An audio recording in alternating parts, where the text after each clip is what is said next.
Hey everyone, it's been a while since I've had the time to do a midweek recap, so I'm excited to come to you on this beautiful Wednesday and recap a little bit about what we talked about on Sunday.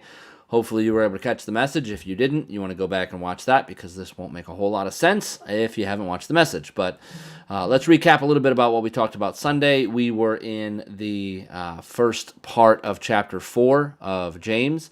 And a lot of the conversation revolves around this idea of being double-minded. And I don't know if you've heard that term before or if that's a familiar term for you, but this idea of trying to live for the world and trying to live for God and trying to make them both work. Now, doesn't mean that to live for God that you reject all financial gain in this world and you don't have a home or you don't. That's not the radicalism we're talking about, but we're talking about having the ultimate authority, having the Lord of your life as the world or as God. And I think we can replace God on the throne of our lives with the world and with success or power or pleasure more often than we realize. And I think we have to be pretty diligent to ensure God is always on the throne of our lives and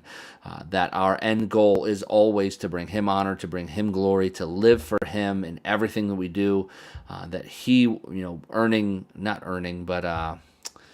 living to honor Him and to please God should be the ultimate goal for all believers, knowing that that we are completely loved by God, we are completely accepted by God at all times, and so if our desire is not there to honor Him, to love Him, either we need to know Him in the first place because we don't know Him, and that's why we don't have that desire, or we need to learn more about who He is. To discover more about who God is, how much He loves us, will automatically lead to a desire to honor Him and live in a holy and righteous way.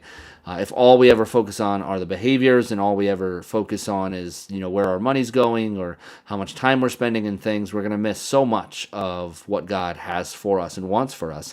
Because it's not just about the actions that we live, it's about the attitudes of our heart. And at the core of every sin, in my opinion, is a lack of understanding of who God is. The more we get to know Him, the more we learn about Him, the more we're gonna want to live for Him in ways that are clearly defined by the Holy Spirit inside of us. And so that's not something we touched on in depth on Sunday, but something I wanted to talk about in that.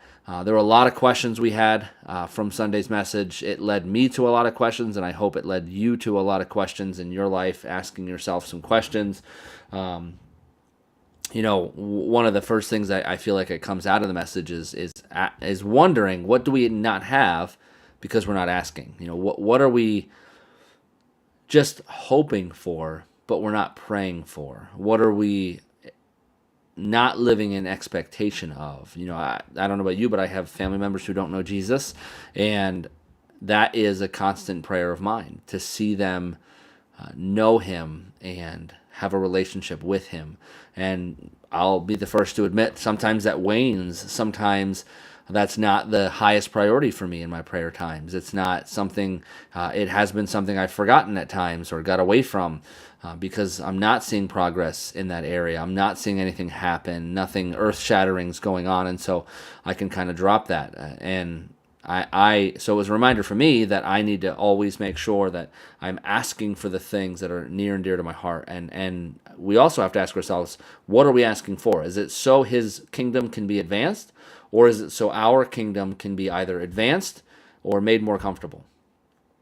In my experience, a lot of prayers revolve around our kingdom and revolve around making our kingdom more comfortable, asking for release or relief from problems, for rescue from situations we've got ourselves into, or that whatever current trial we're in, that it would just simply end, or that we would be rescued from it.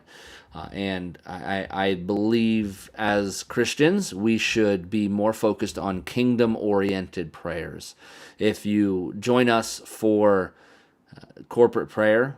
I try to quite often. Sometimes, like last night, we had corporate prayer, and we just shared some of the things that were on our heavy on our hearts, and we prayed for those. But for me, that has to do with some of the stuff going on in the nation and with the world. But I will often lead us to be praying this expectancy prayer over things that are kingdom oriented. I don't believe we focus on it enough. I don't know that you can focus on it enough to be praying for things that are near and dear to God's heart, that our heart would line up with His, and that His kingdom would be advanced, and that the darkness would be pushed back in our cities and our towns and our country and all across the world. These are things that I think are huge, and we can ignore those and just seek to have our kingdom become more comfortable, or to remove all trials and struggles from ourselves. And I don't think that's kingdom-oriented prayer. Sure, each and every one of us are going to experience things which are overwhelming, which at times we're just going to feel like it's too much and we need rescued from. But if our immediate response to all resistance, to all trials and tribulations, to all persecution and struggles is, God, just rescue me from this, I don't want to go through this, we should question our prayer life. If we're never trying to learn what God is teaching us, if we're never trying to experience more of Him in the midst of our trials, then we probably have a problem. I think another question that comes from Sunday's message is that thought of being friends with the world. Are we better friends with the world or with God? Do we spend more time with the world than we spend with God? Do we spend more time pleasing the world than we spend time pleasing God? Like I shared on Sunday, I tend to be a little aggressive in my promotion of things I'm passionate about and things that I love. And there are more than one of my friends that are subject to purchasing things simply because they hung out with me and I got excited about something, and vice versa. They get excited about something and I end up trying it out and purchasing it too. And that's just part of relationships and friendships. Jackie and I have been married a little over 10 years now, and we use a lot of the same language. We watch some of the same shows. We have a lot of the same interests. We have become more and more like each other. That old idea that as you get older together, you become that old couple that dresses alike and acts alike, and that's because of the deep relationship there. And for some of us, we are a lot like the world because we spend so much time with them. We spend time trying to please the world. We spend time trying to impress the world. We spend time trying to live for the world, and we wonder why we're so worldly, why we struggle with worldly things. And others, you're spending time with Jesus and you're becoming more like Him, and you're trying to please Him, and you're trying to honor Him, and naturally your life is showing fruits of godliness and righteousness and things like that. And that's really I think a big part of the message from Sunday is that thought of who our greatest friendship is with. And for some of us, we're honest, we're not really all that friendly with God. We know Him. We know of Him.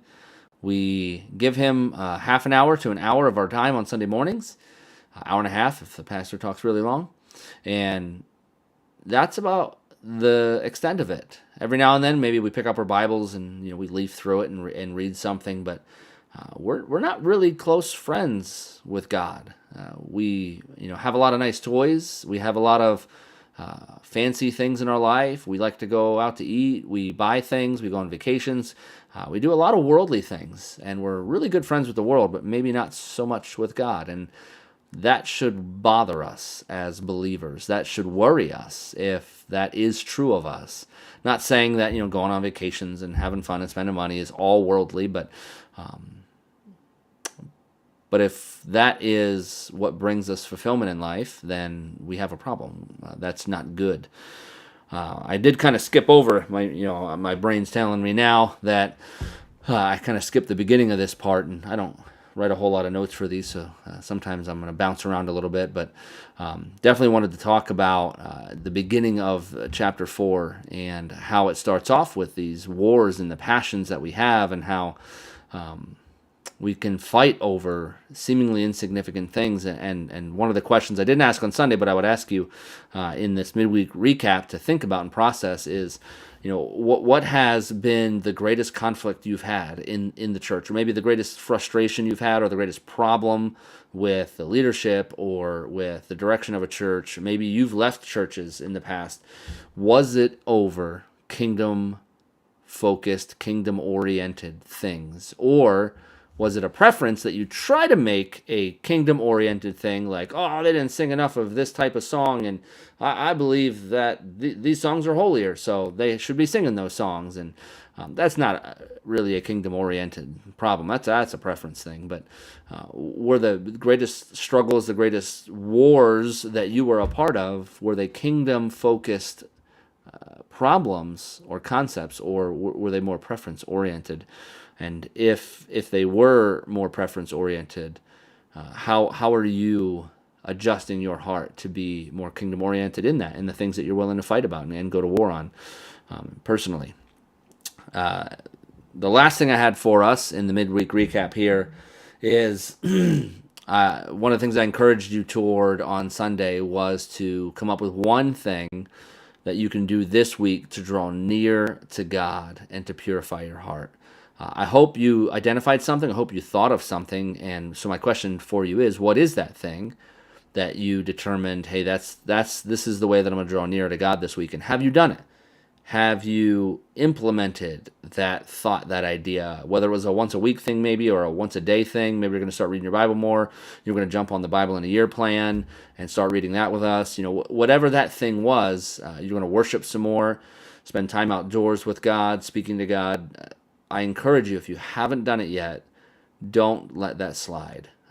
It'd be a great practice from time to time to think, okay, this week I'm going to try something new. I'm going to increase my effort to know God more, to spend more time with Him, to appreciate who He is, to learn more about Him, and to fall more in love with God, to be better friends with God. And I believe that will enrich your life greatly as you do that. So that's my recap for the week. I hope your week is going well. I hope God is showing up in your spaces and in your places, and cool things are happening. As far as the calendar is concerned, I'm trying to make sure I didn't miss anything here. I think it's tonight we have the Bible studies going on at 6:30, men's and women's. And there's only 2 weeks after this week, only 2 more sessions before they break for the summer.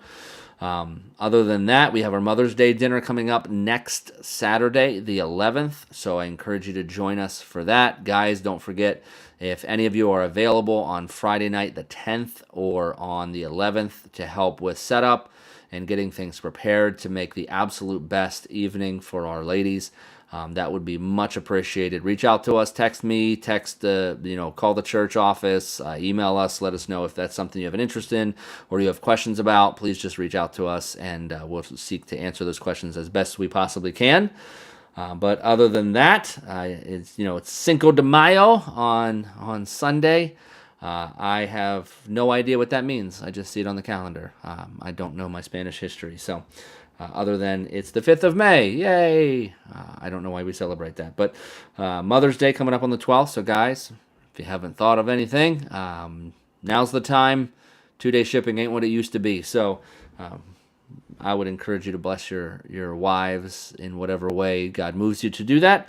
But don't forget about that coming up. I can't believe it's May already.